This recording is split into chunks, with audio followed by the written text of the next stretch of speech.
वर मोहन से कहते हैं, बेटा जैसे तुमने गर्म पत्थर अपनी लापरवाही के कारण तुरंत ही उठाकर पानी में फेंक दिया, ठीक है, ऐसे ही मौके गंवाने की लापरवाही भी तुम्हारी आदत बन चुकी है। जैसे कि आज तुमने केवल पारस पत्थर को खोजने की तलाश में और किसी पत्थर पर ध्यान नहीं दिया, जबकि इस तालाब के किनारे कई ऐसे बेशकीमती पत्थर हैं जिन्हें केवल बेचकर ही तुम्हारा पूरा जीवन आराम से कट सकता था, लेकिन तुमने उन पर भी ध्यान नहीं दिया। उन्हें उठाकर तुरंत ही तालाब में फेंक दिया। ठीक इसी प्रकार तुम केवल बड़े मौकों की तलाश में रहते हो, लेकिन तुम्हारे सामने जो छोटे छोटे मौके आते हैं तो उन पर ध्यान नहीं देते और तुम यह भूल जाते हो कि यदि तुम्हें कोई बड़ा अवसर प्राप्त करना है तो तुम्हें पहले छोटे छोटे अवसरों पर ध्यान देना होगा। उन छोटे छोटे अवसरों पर काम करके ही तुम बड़े अवसर प्राप्त कर सकते हो। नॉइस उन गुरुवार की बात सुनकर मोहन को अपनी गलती का एहसास हो गया।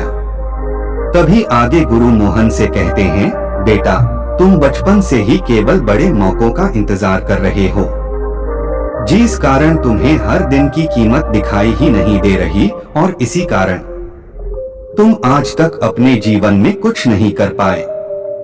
तुम अपने जीवन में जो भी करना चाहते थे सब तुमसे दूर होता चला गया, क्योंकि तुम तो केवल बड़े मौके की तलाश कर रहे थे। लेकिन तुम्हें ऐसा नहीं करना चाहिए। कभी भी किसी बड़े मौके का इंतजार मत करो, बल्कि तुम्हारे सामने जो कर्म है उसे ही सब कुछ मानकर उसमें डूब जाओ, क्योंकि जब तुम इस कर्म में डूब जाओगे तभी जीवन में आने वाला सुनहरा मौका तुम्हें दिखाई देगा। तभी मोहन उन गुरुवार से कहता है, किंतु है गुरुवार, मैं तो बचपन से ही बहुत तेज हूँ, मेरा दिमाग और उससे तेज चलता है। मैं बातें करने में भी और उसे बहुत तेज हूँ। लोग मुझे बुद्धिमान और चतुर कहते हैं। फिर आखिर मुझसे गलती कैसे हो गई? मुझे आखिर अपनी कमियां क्यों नहीं दिखाई दी?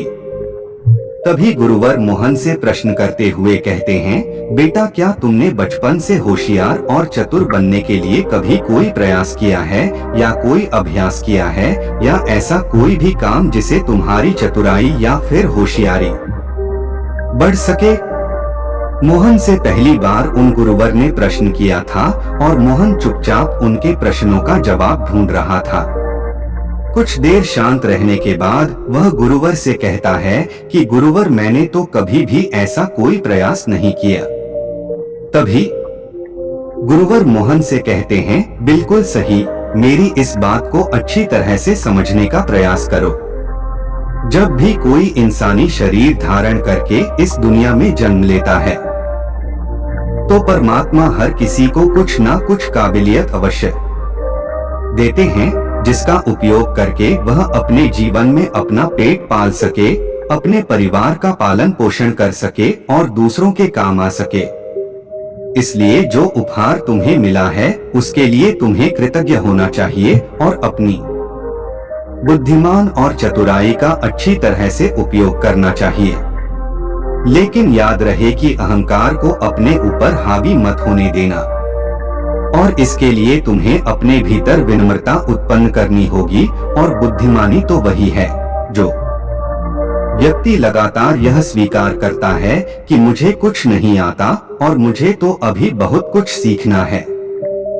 वास्तविकता में वही बुद्धिमान व्यक्ति है जो गुरु के सामने, अपने बड़ों के सामने, अपनी गलतियों के सामने अपने अहंकार को भूलकर उन गलतियों को स्वीकार करें और उनमें सुधार करें, जिससे वह अपने जीवन में आगे बढ़ता चला जाएगा और वह अपने जीवन में जो कुछ चाहता है उसे हासिल भी कर पाएगा। तभी मोहन कहता है, हे गुरुवर आप सही कहते हैं, लेकिन अब मैं क्या करूं? मुझे कुछ समझ नहीं आ रहा। मैं तो अपने साबुन के व्यापार में पूरी तरह से फंस चुका हूं। अब मैं यहाँ से कैसे निकलूं? इसके जवाब में गुरुवर मोहन से कहते हैं, बेटा तुम्हें कहीं भी जाने की आवश्यकता नहीं है। तुम जो काम कर रहे हो बस उसमें डूब जाओ, अर्थात तुम अभी अभी दुकान पर वापस जाओ और अपने काम को अच्छी तरह से संभालने का प्रयास करो। जब तुम इस काम में अच्छी तरह से डूब जाओगे तो तुम्हें बड़े बड़े मौके भी दिखने लगेंगे। इतना कहकर गुरुवर अपने मार्ग पर चल पड़े और मोहन वापस अपनी दुकान पर लौट आया नहीं है, लेकिन फिर भी उसने हार नहीं मानी। उसने अपने आसपास देखा तो उसे तरह तरह के साबुन दिखे और उसने सभी साबुन के तरल पदार्थों के बारे में और अधिक जानकारी हासिल करनी शुरू की और फिर इन्हीं जानकारी की मदद से मोहन साबुन बनाना सीखने लगा। देखते ही देखते मोहन ने केवल कुछ ही महीनों में अपना एक कारखाना भी शुरू कर दिया और उस कारखाने में मोहन अपने तरह तरह के प्रयोग किया करता। वो साबुन के तरल पदार्थों के बारे में और अधिक जानने की कोशिश करता, लेकिन जब वो ऐसा कर रहा था तब उसके मित्र उसका मजाक उड़ा रहे थे, लेकिन मोहन को इस बात से तनिक भी फर्क नहीं पड़ रहा था। एक दिन की बात है, मोहन अपनी दुकान से अपने घर जा रहा था, तभी रास्ते में उसे एक बड़ा सा गड्ढा नजर आया और उस गड्ढे में खूब पानी भरा हुआ था और इसी पानी के कारण वहां पर खूब सारे मच्छर भी थे, जिस कारण मच्छरों के काटने से आसपास के लोग बीमार पड़ रहे थे। तभी मोहन को ये याद आया कि यदि पानी में वह थोड़ा सा साबुन डाल दे तो इससे पानी की सतह का तनाव कम हो जाएगा और मच्छरों के जो अंडे हैं वो पानी पर तैर नहीं पाएंगे, जिससे मच्छरों की तादाद दिन ब दिन कम हो जाएगी। मोहन ये सोच रहा था कि तभी उसके दिमाग में एक और युवती आई।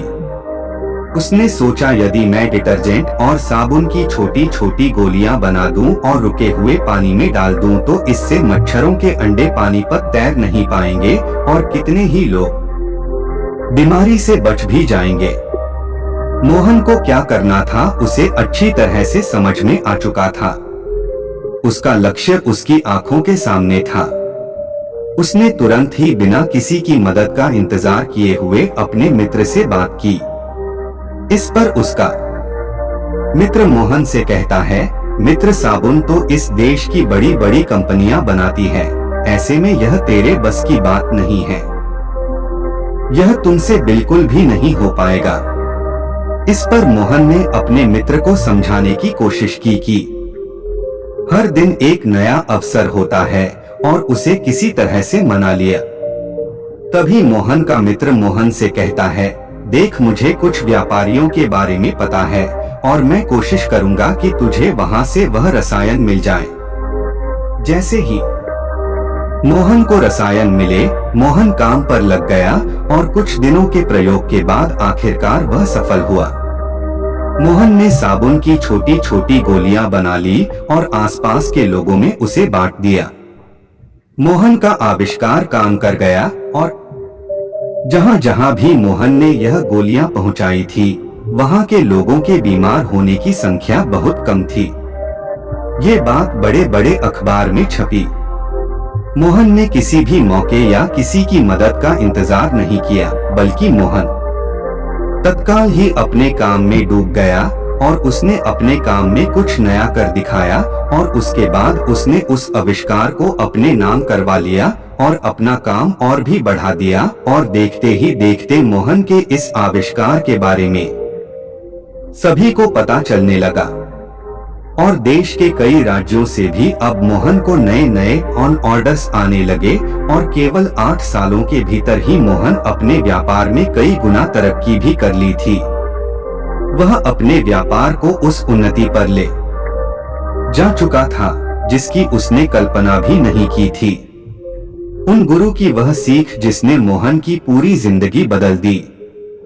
मोहन ने उन्हें अपना आदर्श बना लिया, जिसमें पहली सीख यह थी कि कभी किसी बड़े मौके का इंतजार मत करो। जो काम तुम्हारे सामने है उस काम को सब कुछ मानकर उसमें पूरी तरह से डूब जा। नए मौके खुद ब खुद तुम्हारे सामने प्रकट होने लगेंगे।